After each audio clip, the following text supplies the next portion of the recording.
আমাদের সমাজে প্রচলিত একটা কথা আছে, দেবর ভাইয়ের মতো আর বড় ভাবি মায়ের সমান। এই জন্য বর্তমানে অনেকে বাইরে পর্দা করলেও দেবরের সামনে পর্দা করে না। দেবরের ব্যাপারে প্রিয় নবী সাল্লাল্লাহু আলাইহি ওয়াসাল্লাম কি বলে গেছেন? ভাইরা আমার, দেবর সম্পর্কে নবীজি সাল্লাল্লাহু আলাইহি ওয়াসাল্লাম বলেছেন, আল হামু আল মউত।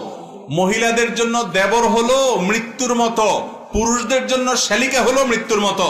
আমাদের সমাজে ইয়ারকি ফাজলামতি ভাবি দেবরের সাথে করে আর দুলাভাই শালির সাথে করে।